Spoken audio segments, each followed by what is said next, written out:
Vladimir Putin, from KGB agent to Russian president. Welcome to a complex story that will challenge your understanding and expand your knowledge of modern history. Today, we're exploring the life of Vladimir Putin, a man who transformed from a KGB spy to the leader of Russia, a figure who has shaped global politics for over 2 decades and remains one of the most powerful and controversial leaders in the world. As you follow this journey, pay attention to the vocabulary about intelligence, politics, and international relations. This is not just about one person.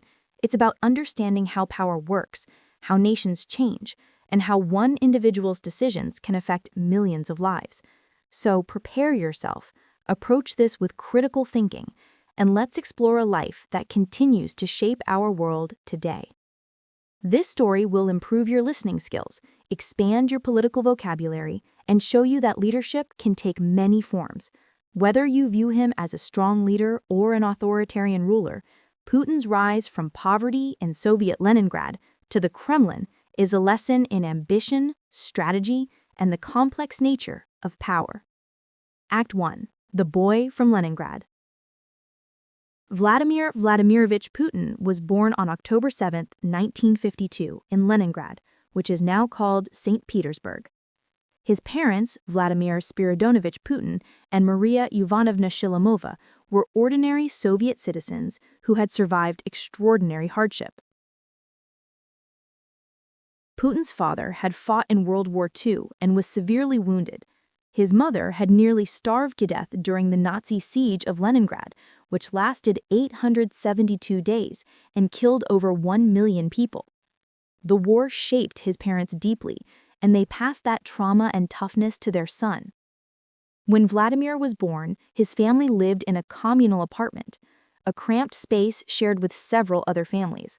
They had one room, no hot water, and rats in the hallway. Young Vladimir would later say, "We lived simply," to put it mildly. Vladimir was the youngest child. His parents had 2 older sons, but both died before Vladimir was born. One died in infancy, the other died of diphtheria during the siege. This made Vladimir precious to his parents, but it also meant he grew up essentially as an only child. As a boy, Vladimir was small, thin, and frequently got into fights. He wasn't a good student, and he spent most of his time on the streets of Leningrad, getting into trouble. The courtyard of his building became his playground and his school of survival. Vladimir later described himself as a hooligan. He would fight with other boys, sometimes coming home with a black eye or bloody nose. His parents worried about him, but the streets taught Vladimir important lessons about dominance, about not showing weakness, about winning at any cost. One day, when Vladimir was about 11 years old, something changed. He watched a Soviet film called The Shield and the Sword, about a Russian spy working undercover in Nazi Germany. The film fascinated him. The spy was smart, brave, and served his country. Vladimir decided that's what he wanted to be.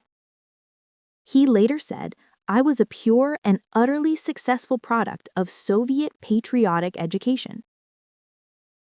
Vladimir began training his body. He took up Sambo, a Soviet martial art, and then judo.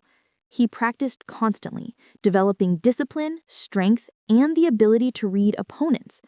In judo, Vladimir learned that a smaller fighter could defeat a larger one through technique, leverage, and psychology. By age 14, Vladimir was winning judo competitions.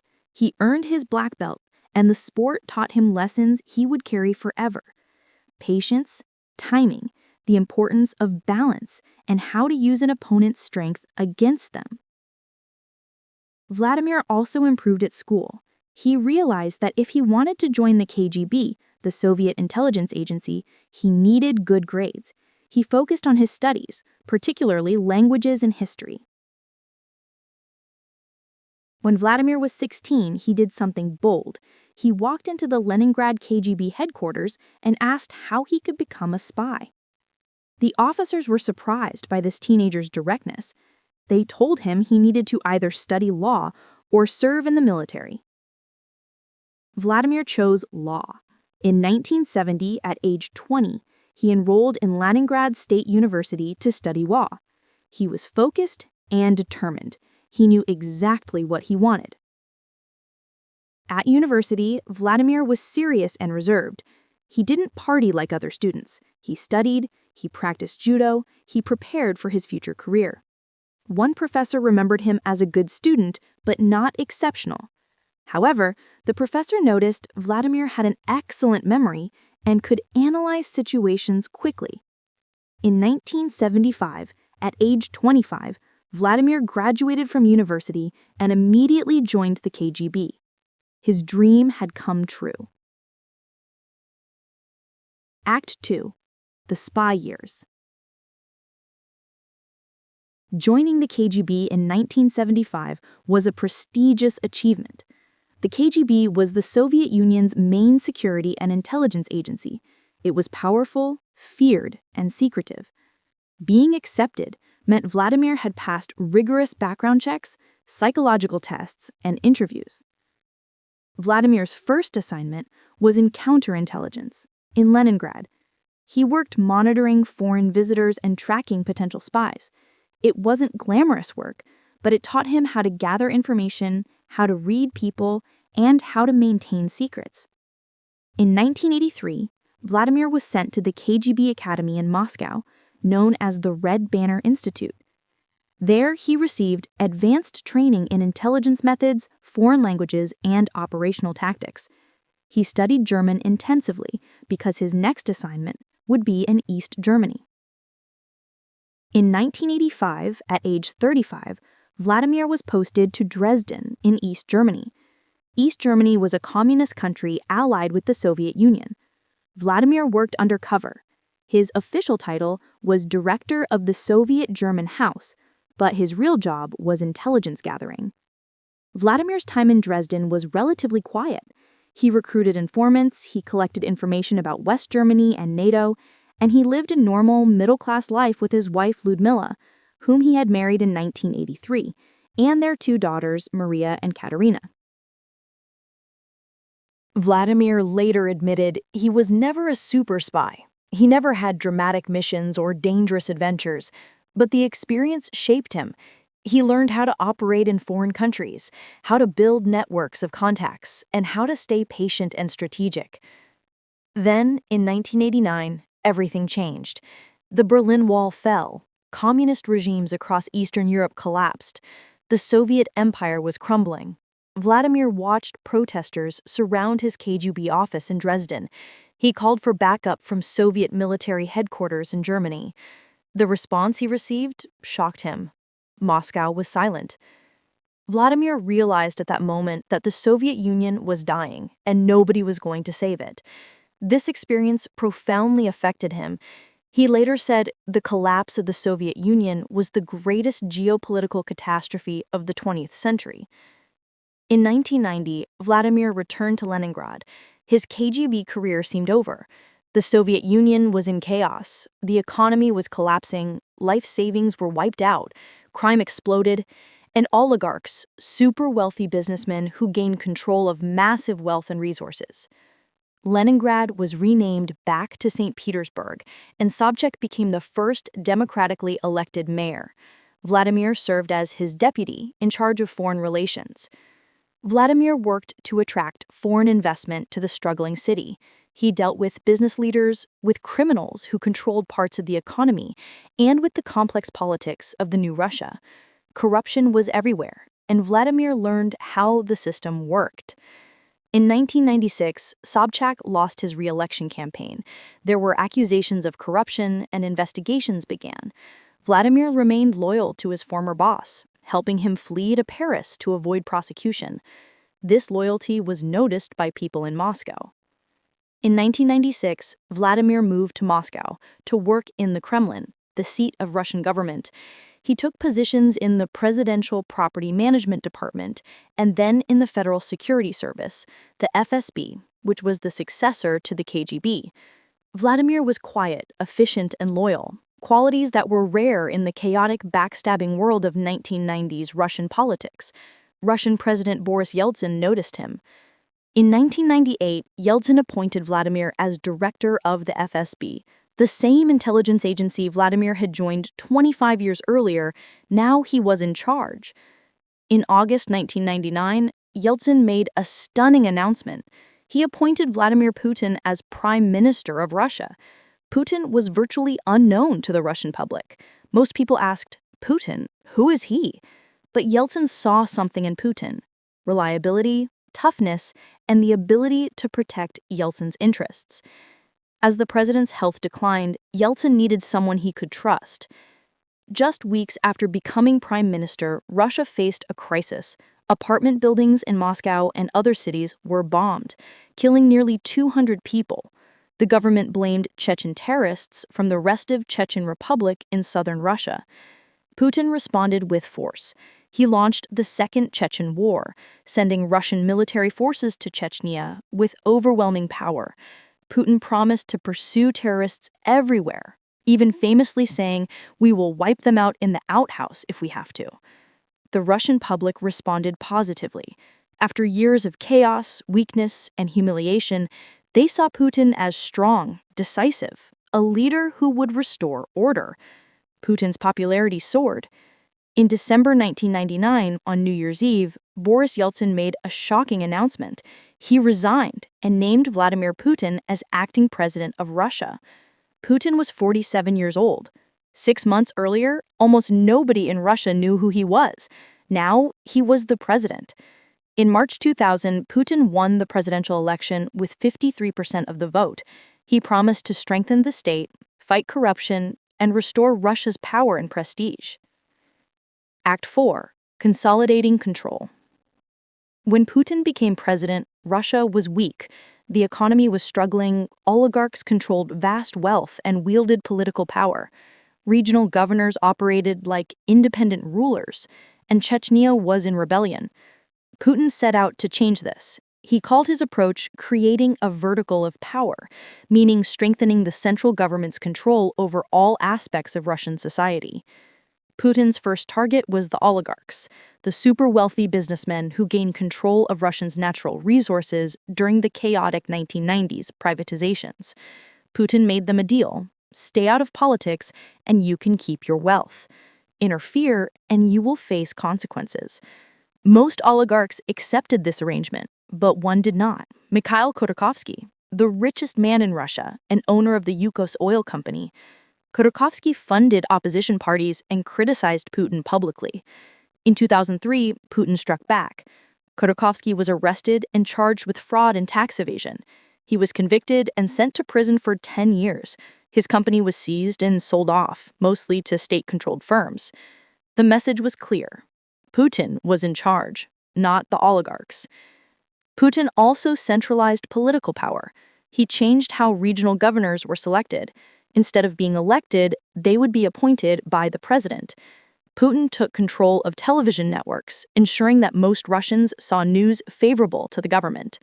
Opposition politicians faced increasing pressure. Some were denied media access, others faced legal troubles, or worse. In 2006, journalist Anna Politkovskaya, who criticized Putin's policies in Chechnya, was murdered. In 2015, opposition leader Boris Nemtsov was shot dead near the Kremlin. Putin and his government denied involvement in these killings, but critics said the atmosphere of intolerance and nationalism Putin fostered enabled such violence. Economically, Putin benefited from rising oil and gas prices in the 2000s. Russia's vast natural resources generated enormous revenues. The economy grew dramatically. Life improved for many Russians. Putin used this wealth to rebuild the military, pay pensions and salaries on time, and restore a sense of stability after the chaos of the 1990s. Many Russians were grateful. Putin's popularity remained consistently high, around 70 to 80%, for most of his time in power.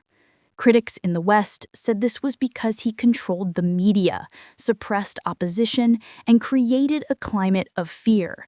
But many Russians genuinely supported him, seeing him as a leader who restored order, pride, and stability. Putin cultivated an image of strength. He was photographed riding horses shirtless, practicing judo, flying fighter jets, and swimming in icy rivers. This carefully crafted image reinforced the message: Putin is strong, Russia is strong. In 2008, Putin faced a constitutional limit. Russian presidents could only serve 2 consecutive 4-year terms. Putin's solution was creative. His protege, Dmitry Medvedev, ran for president and won. Putin became prime minister, maintaining his power behind the scenes. In 2012, Putin ran for president again and won. He had changed the constitution, so presidential terms were now 6 years, not 4. Putin could potentially rule until 2024 or longer. Act 5. Conflict with the West. Putin had always believed that the West, particularly the United States, treated Russia unfairly. He felt that NATO's expansion into Eastern Europe, countries that had been part of the Soviet sphere of influence, threatened Russia's security. In 2007, at a security conference in Munich, Putin gave a speech criticizing American foreign policy. He said the United States was acting unilaterally, ignoring international law, and trying to create a unipolar world dominated by one power. Relations between Russia and the West grew tense. In August 2008, war broke out between Russia and Georgia, a former Soviet republic, over disputed territories. Russia won quickly, demonstrating its military strength. Putin warned the West that Russia had interests in its neighborhood and would defend them. Then, in 2014, came the crisis that would define Putin's international legacy: Ukraine.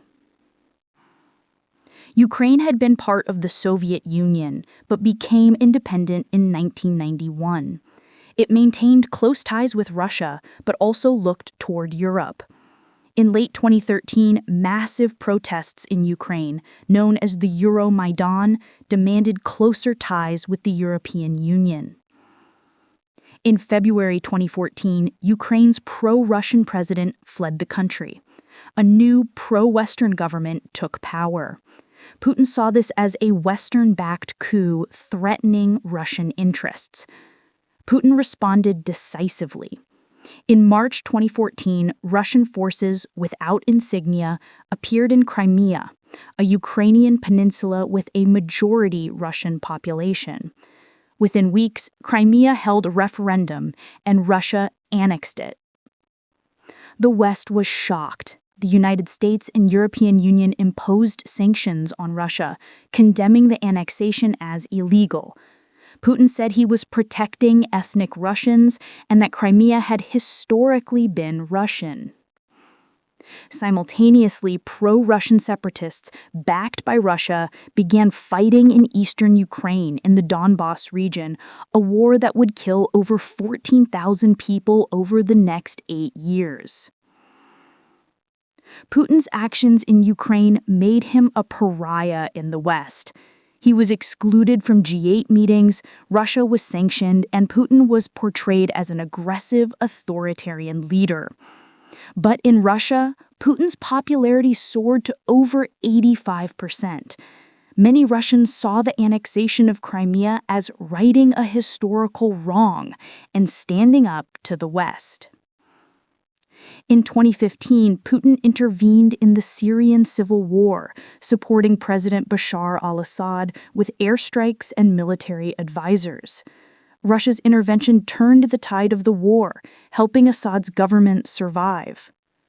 Putin positioned Russia as a major power again, able to project force beyond its borders and shape events in the Middle East.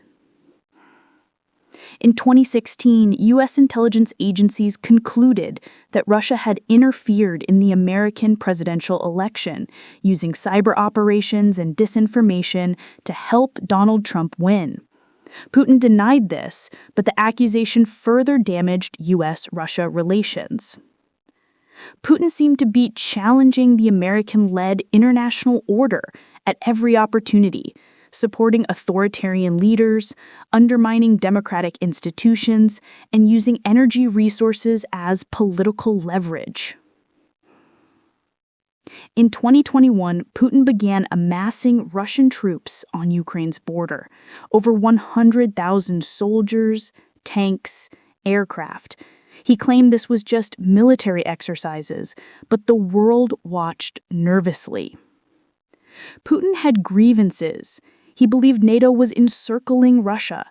He claimed Ukraine was persecuting Russian speakers.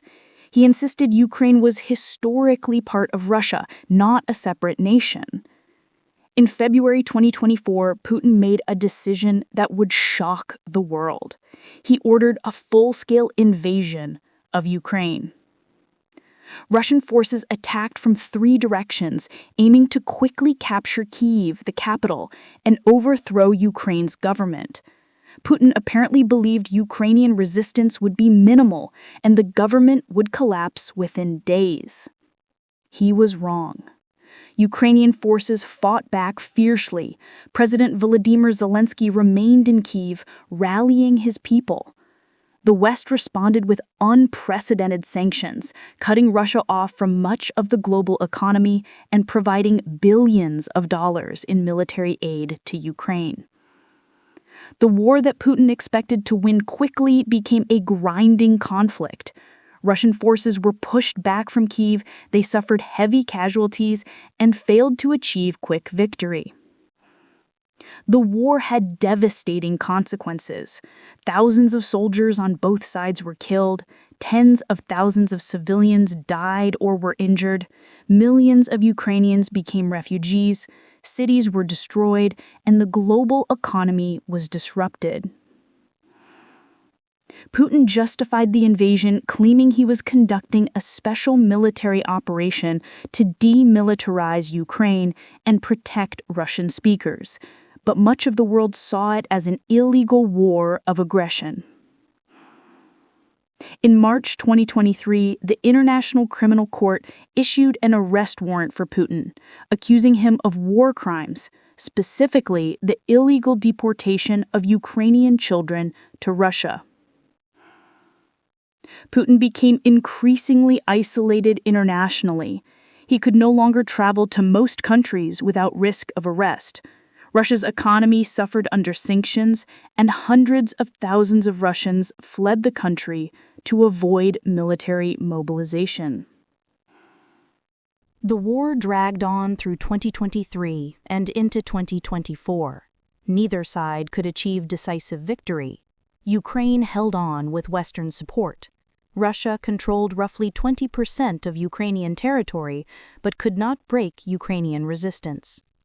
Putin had gambled, and the costs were enormous. Russia's military reputation was damaged, its economy was weakened, and Putin's legacy was now tied to this war. Act 7. The Authoritarian Consolidation.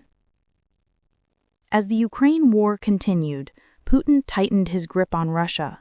Dissent was crushed, independent media was shut down, opposition politicians were imprisoned or fled the country. In 2020, Alexei Navalny, Putin's most prominent critic, was poisoned with a nerve agent.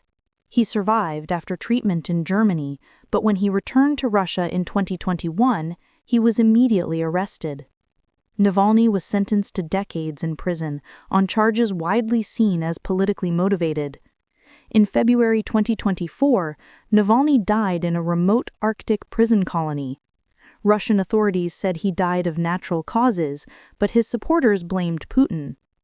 Putin denied any involvement, but Navalny's death symbolized the fate of opposition in Putin's Russia. Putin also changed the constitution in 2020, allowing him to potentially remain president until 2036, when he would be 83 years old. He had effectively made himself president for life. In March 2024, Putin won re-election with over 87% of the vote, but there was no real opposition on the ballot. The election was widely criticized as neither free nor fair. Putin's Russia had become what political scientists call an authoritarian regime. Elections still occurred, but they were not competitive. Power was concentrated in Putin's hands, and dissent was not tolerated.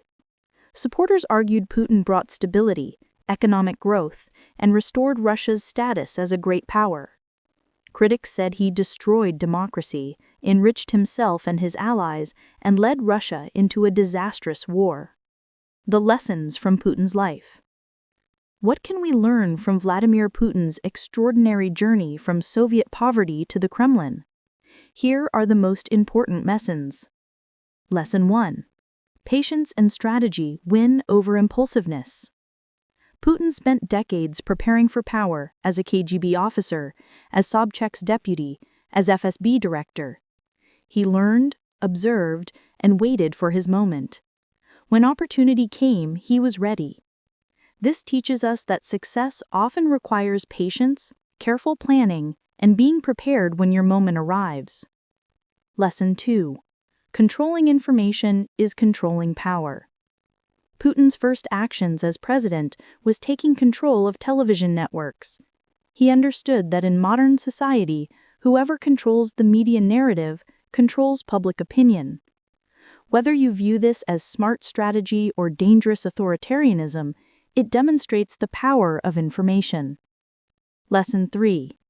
Loyalty is a currency. Putin rose to power partly because he was loyal to Sobchak and to Yeltsin. In return, they elevated him as president. Putin demands loyalty from subordinates and rewards those who provide it. Loyalty creates networks of mutual obligation that sustain power structures. Lesson 4. Strength is often performance. Putin's shirtless photos, his judo demonstrations, his tough rhetoric. These are carefully crafted images designed to project strength. Whether he is personally strong matters less than whether people believe he is. Perception often matters more than reality in politics. Lesson 5. Short-term victories can have long-term costs. Putin's annexation of Crimea was popular in Russia, but it led to sanctions, isolation, and ultimately contributed to the decision to invade Ukraine. What seemed like a win in 2014 led to disaster in 2022. Leaders must consider not just immediate gains, but long-term consequences. Lesson 6. Authoritarian control requires constant vigilance. Putin must continuously suppress opposition, control media, and demonstrate power, because authoritarian systems are inherently unstable. They cannot allow genuine competition. This teaches us that freedom requires constant defense, and that concentrated power is inherently fragile. Lesson 7. Nationalism is a powerful political tool.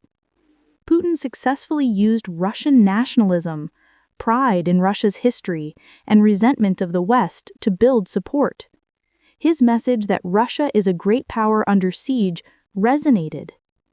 Nationalism can unite people behind a leader, but it can also lead to aggressive policies and conflict. The complexity of legacy. Vladimir Putin's legacy is deeply contested and will be debated for generations. His supporters see him as a strong leader who rescued Russia from chaos, restored order, rebuilt the economy, and made Russia respected again. They believe he protected Russian interests against Western aggression and stood up for traditional values. His critics see him as an authoritarian who destroyed Russian democracy, enriched himself and his allies, oppressed his people, and led Russia into a catastrophic war. They believe he set Russia back decades and tarnished its international reputation. Both perspectives contain elements of truth. Putin did bring stability after the chaotic 1990s, but he also concentrated power and eliminated opposition. He did rebuild Russia's military and assert its interests, but he also led it into an unwinnable war. What is undeniable is that Putin transformed Russia and shaped global politics for over 2 decades. Whether that transformation was positive or negative depends on your values and perspective. Historians will study how one KGB officer rose to power, how he maintained control for so long, and why he chose to invade Ukraine. These questions will be examined for decades. Final words. Vladimir Putin's story is a lesson in how power works in the modern world. He rose from poverty and obscurity to become one of the most powerful people on earth through a combination of patience, strategy, ruthlessness, and understanding how systems function. From the streets of Leningrad to the Kremlin, from KGB spy to Russian president, Putin's journey shows that in politics, timing, loyalty, and the willingness to use power decisively can overcome almost any obstacle. Whether you view Putin as a strong leader defending his country or as an authoritarian ruler who led Russia into a disaster, his impact on the 21st century is undeniable. His actions in Ukraine will likely define his legacy. The war has cost hundreds of thousands of lives, displaced millions, and reshaped European security. If Russia ultimately fails to achieve its objectives, Putin will be remembered as a leader who overreached and destroyed his own legacy. Putin once said, "Whoever does not miss the Soviet Union has no heart. Whoever wants it back has no brain." This quote reveals Putin's mindset: nostalgia for Soviet power, combined with pragmatism about the impossibility of restoration. Yet Putin's own policies seem driven by that very nostalgia, attempting to rebuild Russian influence in former Soviet territories and challenging the Western-dominated international order. As of 2024, Putin remains president of Russia.